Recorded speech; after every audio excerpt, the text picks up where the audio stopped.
Boa noite, gente. Vamos falar um pouquinho hoje sobre psicometria. A primeira coisa é tentar definir o que é psicometria. Então, se você for olhar num dicionário ou algum lugar na internet que defina palavras e termos, se você for procurar psicometria, você vai ver que tem mais de uma definição. E a definição que se sobrepõe a todas as outras tem a ver com a formação da palavra, né? Formada de duas partes, psique e metron, que é medida. Ou seja, é algo esquisito, porque é a medida da alma. Você fala assim, mas o que tem isso a ver? É porque essa definição não é a definição espírita, mas é a definição que você vai encontrar em primeiro lugar em qualquer dicionário ou qualquer coisa assim, que tem a ver com a psicologia. O termo foi criado pela psicologia e não tem nada a ver com a gente. A ideia, né, por trás do medida da alma é saber quanto que para a psicologia, quanto que a psique, quanto que a alma influi nas nossas vidas. Essa é a definição deles. Então não tem nada a ver com a gente. Psicometria em espiritismo é outra coisa completamente diferente que está ligada à mediunidade. Nós estamos ligados com a mediunidade. Bom, aonde que psicometria se encaixa na mediunidade e o que é? Então, primeiro vamos tentar encaixar a psicometria na mediunidade. Quando você vai estudar mediunidade, fenômenos espíritas ou fenômenos psíquicos, às vezes são chamados, ou fenômenos sobrenaturais, tem um monte de nomes aí. Quando você vai estudar isso daí, você acaba tendo que dividir em dois pedaços, porque são coisas diferentes. Então você tem fenômenos mediúnicos e fenômenos que a gente chama de anímicos. Fenômenos mediúnicos, né, são aqueles que a gente normalmente chama de mediunidade mesmo, que eles podem ser de duas formas: fenômeno mediúnico físico ou inteligente. Físico é alguma coisa que acontece na parte física, por exemplo, uma materialização, né? Como Allan Kardec lá no início dos tempos, né? As mesas girando, cadeiras voando, isso é algo físico, todo mundo olha para a matéria física e a cadeira está se locomovendo. E tem os efeitos inteligentes, que são aqueles que dependem do cérebro de alguém. Esse alguém é o médium. Então, a gente vai ver que tem vários tipos de mediunidade que não são físicos, são simplesmente inteligentes. E do lado dos fenômenos anímicos, a gente também tem dois grupos, que é o grupo dos fenômenos objetivos e o grupo dos fenômenos subjetivos. O objetivo é tudo aquilo que todo mundo vê, olha e vê a mesma coisa. É global. Subjetivo, cada um vê de uma forma e nem todos veem. Então, só para facilitar um pouquinho, para a gente entender, fenômenos mediúnicos requerem e dependem da presença de um espírito desencarnado. São eles que iniciam esses fenômenos. Fenômenos anímicos são fenômenos que não requerem e não dependem de espíritos desencarnados. Acontecem por conta dos encarnados pura e simplesmente. Então, alguns exemplos rapidamente aqui de fenômenos físicos mediúnicos, né? Eu falei alguns: materialização ali, batidas, né? Coisas desse tipo, mesas girando. Fenômenos inteligentes, psicografia, psicofonia. Por que eles são inteligentes e não físicos? Porque nem todo mundo vê o fenômeno, só o médium, né? Ele faz acontecer no papel, mas só ele está vendo aquilo ali. Fenômenos anímicos objetivos são aqueles que todo mundo vê, mas não precisa de um desencarnado. Então a gente tem aí, por exemplo, levitação é típico, né? Levitação, todo mundo vê. Se alguém levitar aqui na frente da sala, todos nós que estamos na sala vamos ver, né? Telepatia também é outro, né? Que é o subjetivo. O subjetivo nem todo mundo vê, não é uma coisa objetiva. A telepatia, por exemplo, quem percebe a telepatia são as duas pessoas que estão se comunicando, não tem espírito desencarnado, mas ninguém mais percebe, por isso que é subjetivo. Dentro desses fenômenos subjetivos se encaixa a psicometria. Bom, então psicometria não é efeito físico, não é objetivo, não é nada, materialização não é nada disso. O que é então psicometria? Numa tentativa de definir, a gente pode tentar definir psicometria dos dois lados, do lado dos encarnados e do lado dos desencarnados, porque as visões são ligeiramente diferentes. Então aqui está uma definição, por exemplo, de um encarnado no livro do Zimmermann, um livro chamado Perispírito, é um livro muito famoso, e ele define dessa forma aqui. Ele define, é uma pessoa física definindo: faculdade que permite captar a história e o estado atual tanto dos seres vivos como de objetos inanimados, e também por vezes os ambientes, e outros elementos externos ligados à sua existência. É uma definição meio complicada. Você olha assim e você fala, peraí, então tem muita palavra aí. Está meio bagunçado, porque a gente está tentando definir uma coisa vista do nosso lado, e não é muito fácil. Quando você olha para a definição de um desencarnado, fica muito mais fácil entender. Então, olha só, no livro Mecanismo da Mediunidade, André Luiz define com uma frase, de forma direta. Ele fala exatamente isso aqui. É a faculdade de ler impressões e recordações ao contato de objetos comuns. Ou seja, se eu tocar num objeto, né, por exemplo, essa mesa, e eu tiver essa capacidade, essa faculdade, né, precisa ser um médium que tenha essa habilidade. Se eu tocar nessa mesa, eu sou capaz de dizer o histórico dessa mesa, ou da pessoa que usou essa mesa, ou das pessoas que eram donas dessa mesa antes de nós sermos.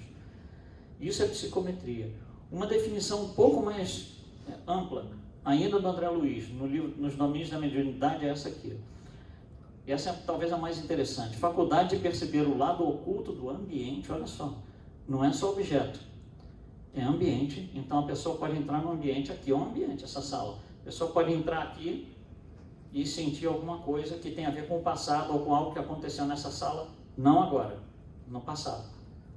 Então, a faculdade de perceber o lado oculto do ambiente e de ler impressões e lembranças ao contato de objetos e documentos.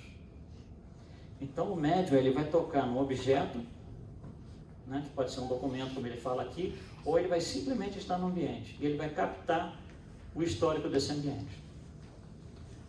Por isso que a gente fala que, por isso que os médiuns em certos ambientes eles não gostam de ir, porque eles não se sentem bem, porque eles captam as impressões do ambiente que não necessariamente são favoráveis a ele, ou simplesmente ele não se afina com aquele tipo de psicosfera, mas ele é capaz de detectar isso.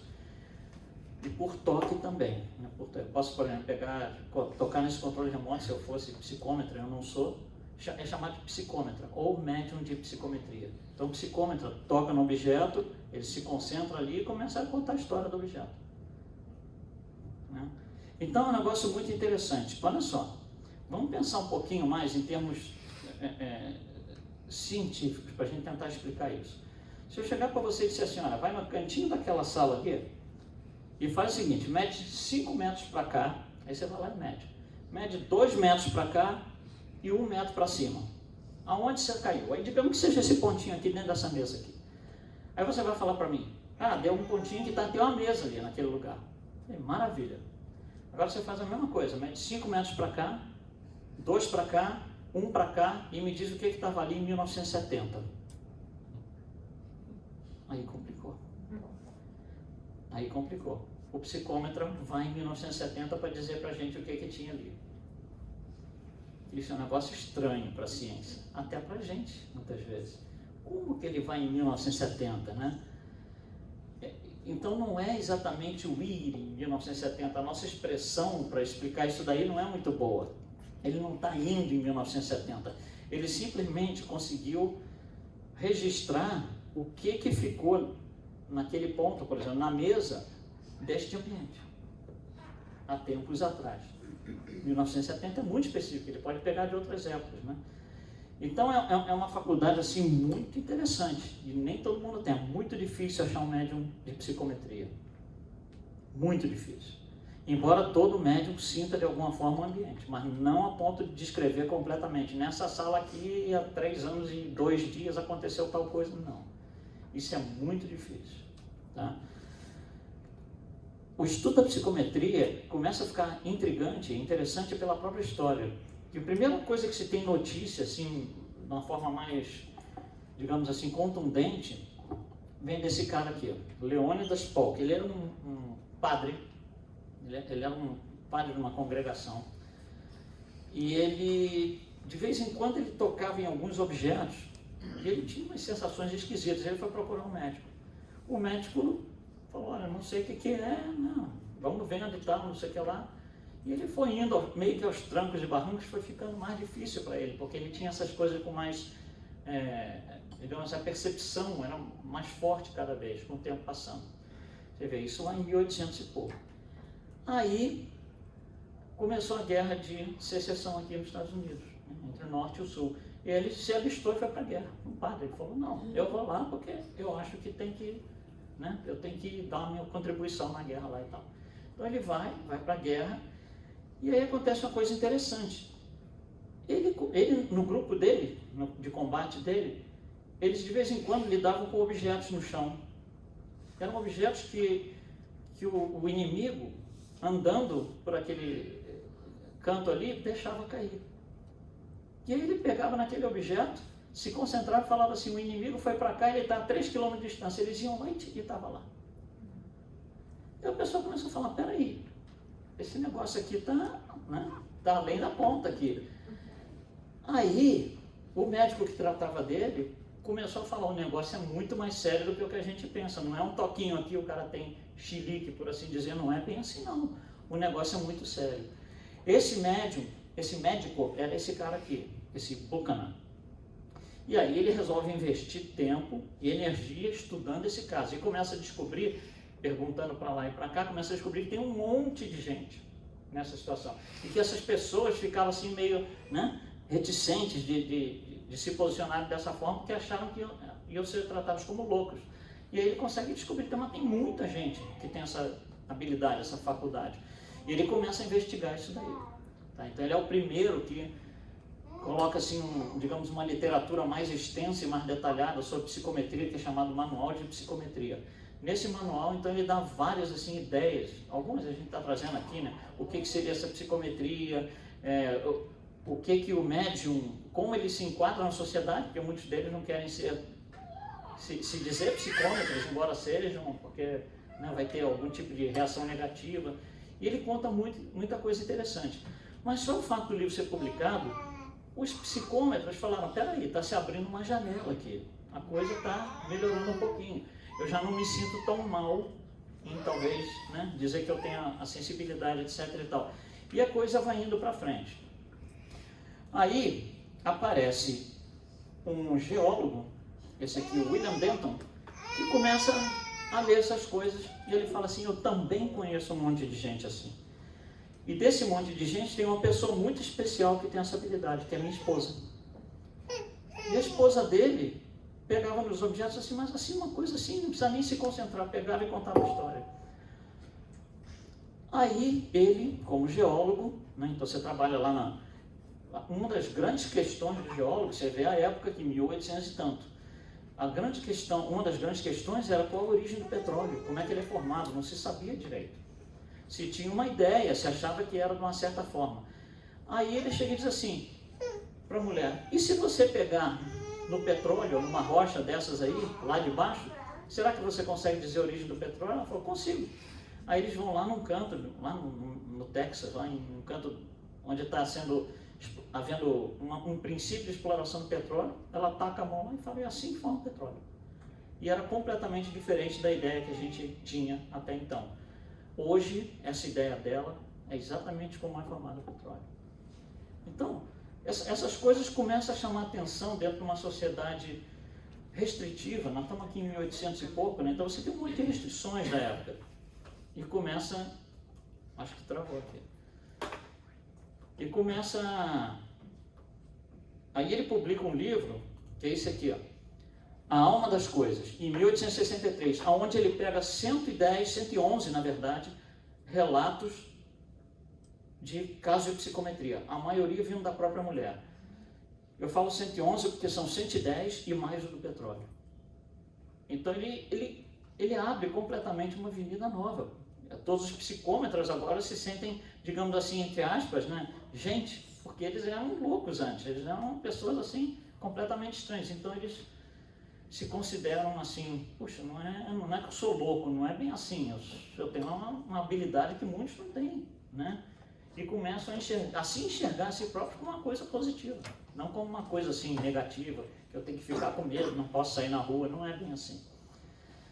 Aí mais recentemente aparece o Ernesto Bozano, que fez um monte de trabalho sobre animismo e tal, mas ele coloca no livro dele uma palavra que chama a atenção. Ele fala isso aqui, ó, que tem uma sintonia entre o objeto e o psicômetro. E aí, quando ele fala isso, levanta-se uma outra questão, que é a seguinte. Então está aqui o objeto. Esse é o objeto. Então eu sou um psicômetra, por exemplo, se eu fosse, né? Cheguei, toquei no objeto, contei uma história inteira sobre esse objeto.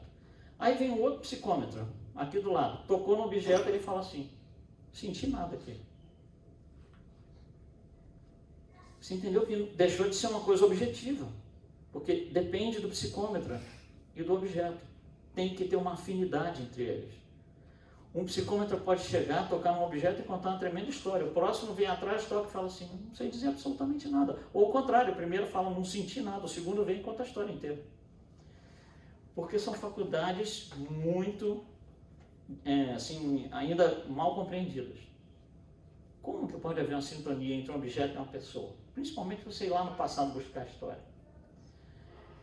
Mas é isso que a gente vai estudando, é isso que a gente vai estudando. Mais recentemente aqui no Brasil, o Hermínio Miranda lançou um livro que era baseado naquele livro do Denton, que tinha as 111 casos de psicometria. Ele pega aquele livro, ajeita algumas coisas para as histórias ficarem mais consistentes para a língua portuguesa e publica um livro chamado Memória Cósmica. O livro é sobre isso, é sobre psicometria, contando um monte de casos, né, por aí afora, mundo afora, de psicômetras, médios de psicometria, que, né, foram, de alguma forma, trouxeram a sua contribuição. Então a história da psicometria, ela começa assim com aquele padre lá, uma coisa assim absurda a princípio, e hoje em dia é uma coisa estudada por muita gente, né? Então, para que a psicometria ocorra, você tem três coisas. Você tem o médium de psicometria, você tem que ter um objeto e você tem que ter a informação que esse médium está buscando.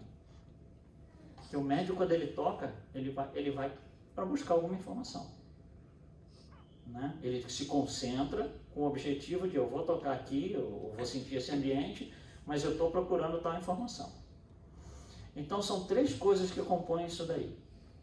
Como que isso acontece? O André Luiz explica no livro Mecanismo da Mediunidade como que isso acontece. A gente vai fazer de forma bem sucinta, não vamos fazer de forma técnica, porque não é exatamente o objetivo, seria um seminário enorme. Mas olha só, o que esse médium, como é que ele atua? Ele primeiro tem que estar concentrado, como qualquer médium, tem que estar concentrado para executar a sua função, né, utilizar a sua habilidade. Aí, o que acontece? Ele começa a ter que se desconectar do corpo físico, porque é isso que a mediunidade né? A habilidade que o médium tem de se desconectar do corpo físico para ir lá fora buscar informação, de alguma forma. Pode ser psicofonia, pode ser psicografia, pode ser psicometria, um monte de coisa. Mas ele precisa começar a se afastar do corpo físico e precisa começar a liberar o perispírito, que a gente chama de expansão do perispírito.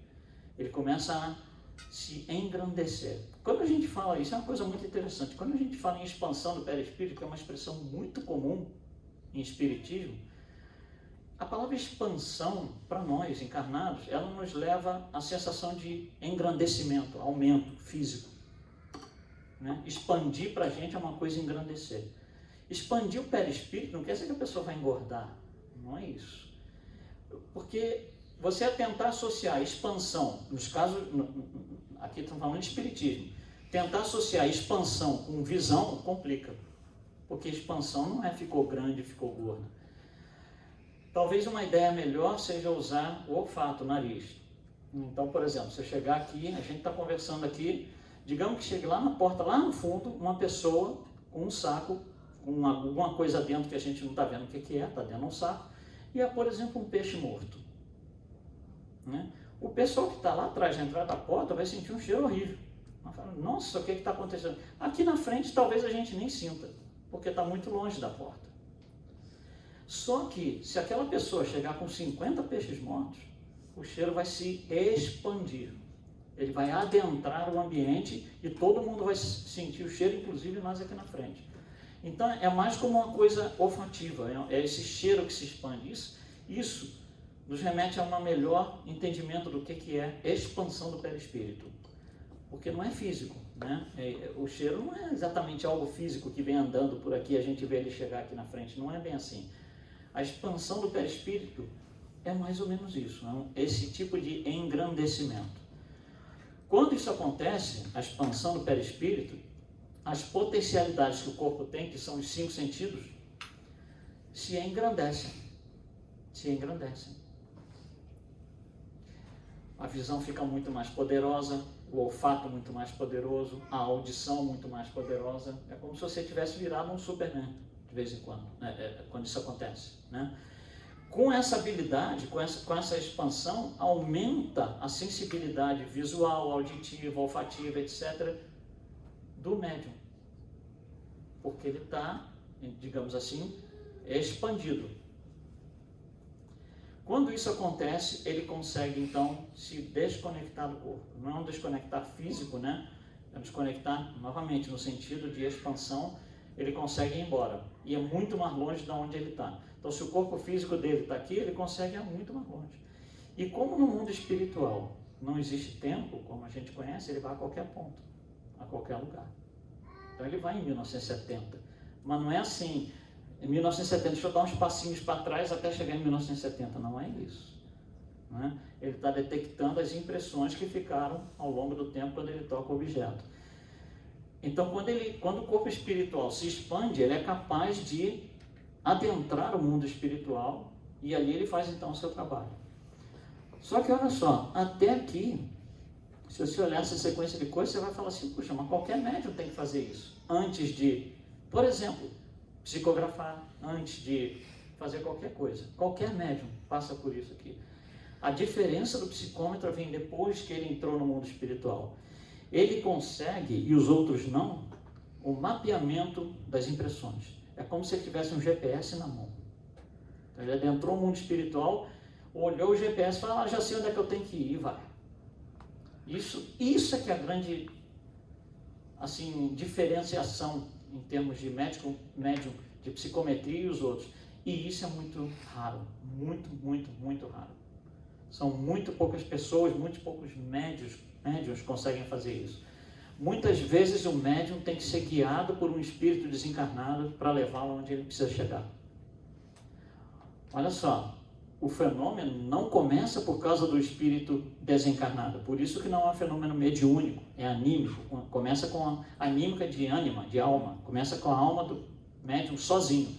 Depois que ele já está lá fora, aí pode ser que ele precise ser ajudado por companheiros do mundo espiritual. Para ser levado, são aqueles que vão levá-lo onde ele precisa ir para adquirir a informação que ele está procurando, ou que é necessário. Então, é uma mediunidade assim, extremamente específica, muito difícil de ser encontrada. São poucas pessoas, são poucos médiuns. A ciência estuda a psicometria, estuda sem saber. A ciência tem um negócio que a física quântica descobriu, que é assim.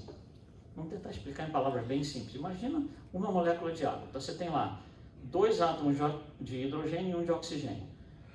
2 moléculas de água estão conectadas ali. Então, ou digamos, os átomos estão conectados, né? O hidrogênio com o oxigênio. Aí você aquece essa água aí, não tem mais água, evaporou. O que acontece com aqueles átomos? Cada um vai para o seu canto. Vão viver a sua vida de forma diferente. Não são mais 3 átomos conectadinhos. Hidrogênio vai para cá, outro hidrogênio vai para cá, outro oxigênio vai para cá. Vão viver a sua vida. Só que a ciência descobriu que uma vez que esses átomos estiveram ligados de alguma forma, eles nunca mais se desligam. Isso é chamado de elétrons correlacionados. Então, olha só, aí começa a fazer sentido um monte de coisa que o Espiritismo está dizendo há muito tempo, principalmente André Luiz. Uma coisa que você fez aqui, era para sempre, ela tem consequências. Por causa disso aqui, dos elétrons correlacionados. Então, quando o psicômetro vai caçar alguma coisa, né, eu toquei no objeto, existem elétrons correlacionados com esse objeto por aí afora. E é assim que ele vai chegar lá. Procurando, não simples dessa forma que eu estou falando, né, mas como se ele estivesse procurando os elétrons correlacionados com esse objeto. Então, a própria física quântica sinaliza que é um negócio que é possível. Olha que interessante, né? E a gente tem essas informações do André Luiz há tantos anos. Bom, vamos falar um pouquinho da parte prática disso daí. Existem vários casos relatados, alguns a gente vai colocar aqui que são muito interessantes. Então, por exemplo, no livro Os Domínios da Mediunidade, o André Luiz conta o caso onde ele, André Luiz, é parte de um grupo, né, uma expedição, e o instrutor vai levá-los a um museu. Chega lá, eles entram no museu, o instrutor fala assim, vamos ali naquele relógio. Chega lá perto do relógio, eles começam a sentir umas presenças, né, desencarnados. Eles estão desencarnados, começam a sentir presença de outros desencarnados. Mas eles olham para as pessoas físicas, encarnadas, que estão visitando o museu, e uma das pessoas, uma senhora, ela começa a apavorar, ela fala, pelo amor de Deus, deixa eu sair daqui, deixa eu ir embora, que esse relógio aqui tá me incomodando. E ela está acompanhando 2 pessoas, então são 3, essa senhora e mais 2 acompanhantes. E ela deixa os 2 e vai embora, sai correndo do museu. Aí os outros 2 vão atrás para ver o que está acontecendo. O que estava acontecendo? Ela sentia a presença dos donos desse relógio. E aí o instrutor explica para o André Luiz, tem uma história atrás desse relógio. E olha que ela nem tocou, né? Só chegou no ambiente, na frente do relógio, olhou e falou, nossa, que bonito. Quando falou que bonito, os donos não gostaram. Falou, peraí, você vai querer pegar o meu relógio. Mas quem são os donos? Olha como é que André Luiz coloca. O relógio conserva as formas de pensamento, ou seja, o pensamento do casal que era dono do relógio, que o adquiriu, né? E de vez em quando eles iam no museu visitar o relógio, desencarnados. De vez em quando eles iam lá no museu. Numa dessas horas a mulher falou, nossa, que relógio bonito. Eles apavoraram e falaram, vai querer meu relógio. E aí, né, a mulher, que obviamente era sensitiva, sentiu a presença e foi embora correndo. Então, é como se os donos ainda possuíssem o relógio. Da visão deles, ainda é deles. Eles são os donos ainda do relógio. De vez em quando eu vou lá visitar. Como na minha casa. Eu tenho um relógio ali, de vez em quando eu vou lá dar uma olhadinha nele, pronto. Volto, no dia seguinte eu dou outra olhadinha. Né? Então, esses donos aí, entre aspas, acham que estão encarnados ali e ainda são donos do relógio. Dali eles vão para uma outra sala onde tem um espelho. E o espelho acontece a mesma coisa. As pessoas que estão visitando ali apavoram, começam a se sentir, começa a ter uma nuvem nebulosa dentro do museu. O André Luiz fala, começa a ter uma nebulosidade dentro do museu, as pessoas vão embora, os visitantes. E aí o instrutor vai explicar o que está acontecendo ali. É um casal, quer dizer, um casal não, um rapaz, filho de 2 franceses, que vieram transferidos para o Brasil lá em 1800 e tanto. Vieram para o Brasil, ele chegou, começaram a morar aqui, ele conheceu uma moça, se apaixonou pela moça brasileira e prometeram casar. Ficaram noivos e quando eles ficaram noivos, o pai foi chamado de volta para a França, né, por causa de questões de trabalho.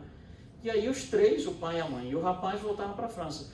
Antes de voltar para a França, ele fala para ela, eu vou voltar aqui para a gente casar, eu te amo perdidamente, apaixonado por você, e deu para ela o símbolo, algo que simbolizasse esse amor enorme dele por ela, que é um espelho.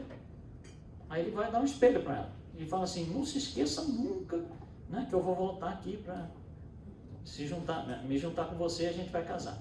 Ele vai para a França, chega lá, esquece dela, apaixona por outra, nunca mais a viu. Só que a moça ficou com o espelho esperando por ele até o último dia. Depois que ela morreu, aí nunca mais soube dele. Depois que ela morreu, ela continuou segurando o espelho.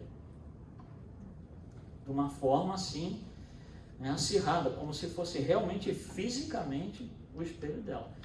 Toda pessoa que se aproximasse do espelho, que agora já estava localizado no museu, ela ia lá e trazia aquela energia negativa do tipo, sai daí que isso é meu. E era uma energia tão pesada, tão negativa, que chegava a ficar nebuloso em volta do espelho. E ninguém conseguia chegar lá. Quer dizer, as pessoas chegavam, mas quem era sensitivo passava batido, não conseguia ficar ali, por causa da influência negativa que ela jogava. Aí o André Luiz pergunta por que tudo isso, né? O instrutor conta a história para eles, e é exatamente isso. E ele fala um negócio interessante, ele fala, a impressão não está no objeto, mas nas forças que o acompanham. Quem são as forças? É o princípio inteligente. Não é o espelho que gera aquela nuvem branca, é o princípio inteligente que agloba fluido cósmico e faz aquilo. Vamos falar sobre algumas coisas, alguns exemplos mais rápidos aqui, só para a gente, né, só para ilustrar um pouquinho mais. Ivone Pereira, famosíssima escritora brasileira, médium, né, tem um monte de livros aí. Médium, assim, uma sensitividade impressionante. Uma certa hora, ela é convidada para ir numa celebração numa fazenda no estado do Rio de Janeiro, no interior do estado, uma fazenda antiga, do tempo colonial, onde eles iam fazer uma celebração com vários amigos que ela conhecia todo dia, amigos de todo dia. Foi lá, celebração. Quando chegou lá, o pessoal propõe, poxa, vamos, esse negócio vai demorar, a celebração vai longe, a gente dorme aqui. Né? Aí tá bom. Chegou lá, anoiteceu, ela foi dormir e falou, você fica nesse... porque a fazenda tinha vários quartinhos separados, né? Não dentro da casa, separados. Então você dorme aqui, você dorme aqui, você dorme aqui, e ela foi para o quarto, dorme ali. Bom, aí ela vai, começa, não consegue dormir, vira para cá, vira para lá, no meio da noite, de madrugada, ela cata as coisas dela e vai embora, sai correndo a pé, foge a pé. No dia seguinte o pessoal acorda, ela não está lá, cadê a Ivone, cadê a Ivone, cadê a Ivone? Sai todo mundo desesperado, volta para o Rio de Janeiro, ela está lá na casa dela. Ela falou, mas o que aconteceu? Ela falou, vocês não sabem o que aconteceu? Não, o que aconteceu? Aquela fazenda ali, era claro, ali tinha escravos, né, na época antes da escravidão, da abolição da escravatura, ali tinha escravos, e o quarto que vocês me deram era o quarto onde os escravos eram mortos. Eles eram chicotados até morrer, porque não obedeciam lá, né, o que o dono queria. Ela falou, sou psicômetra, eu estava levando chicotada, eu estava vendo o sangue fluir dos corpos. Né? Olha que interessante. A origem do petróleo a gente falou um pouquinho. Né? Chico Xavier, imagina quantas cartas ele recebia por dia, né?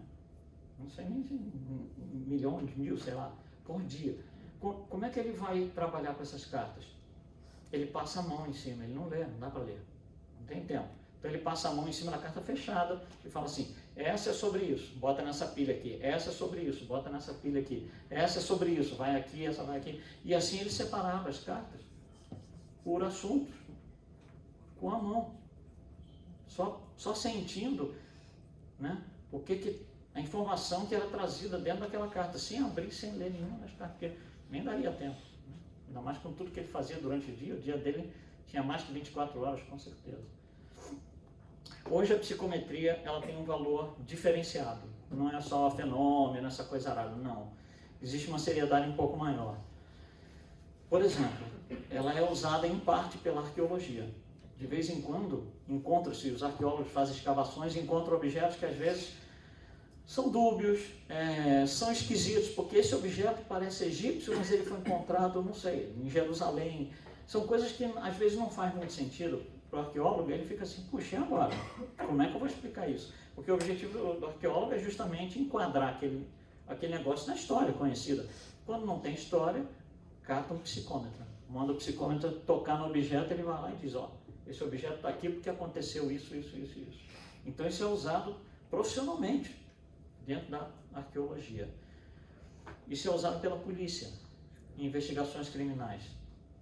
Por exemplo, pessoas desaparecidas, a polícia, em alguns estados, em algumas situações, desapareceu uma pessoa, não está encontrando, não tem pista nenhuma, zero.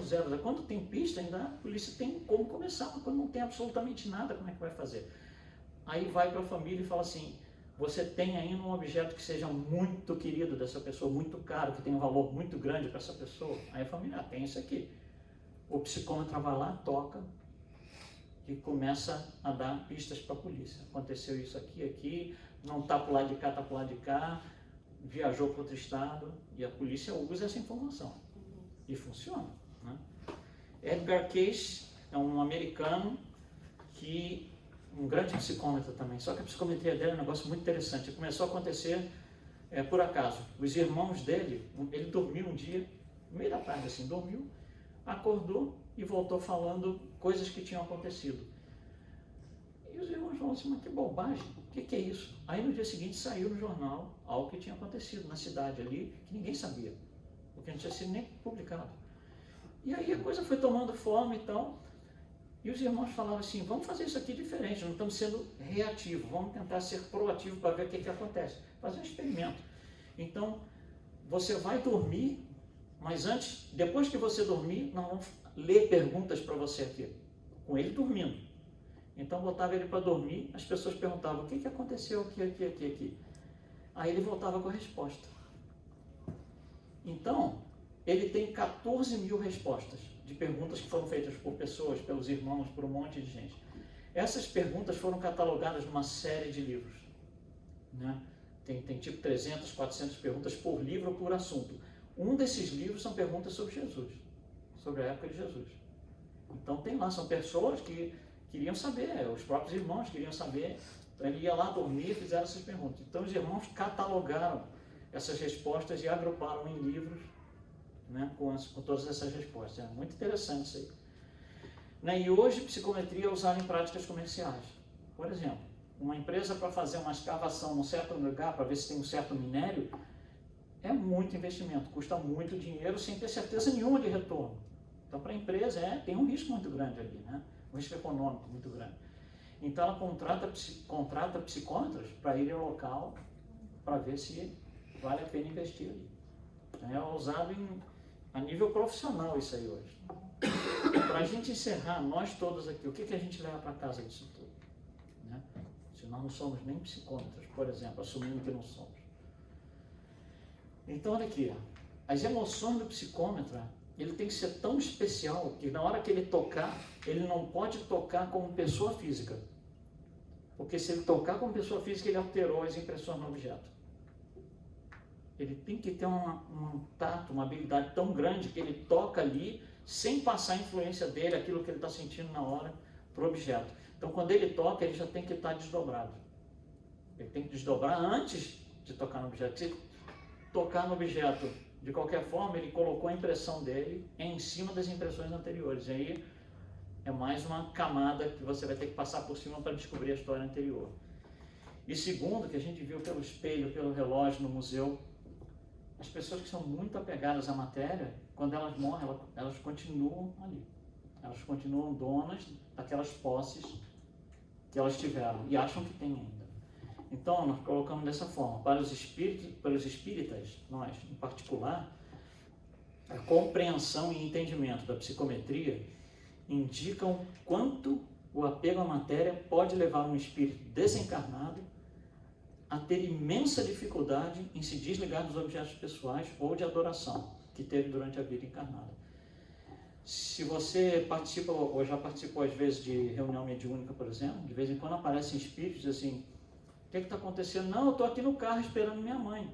Mas o que aconteceu? Não, o carro bateu, minha mãe foi buscar ajuda. E aí você vai ver, aconteceu 100 anos, sei lá, 50 anos. Existem coisas, relatos de coisas que aconteceram há 400 anos. E o espírito ainda está ali, desencarnado, sem ter noção que está desencarnado, né? Tocando a vida dele como se ele estivesse encarnado, esperando as coisas acontecerem. De tanto apego que eles têm à matéria. Tá bom? Então, a psicometria nos ajuda dessa forma e, normalmente, ela é utilizada de forma profissional hoje em dia. Obrigado a todos. Boa noite.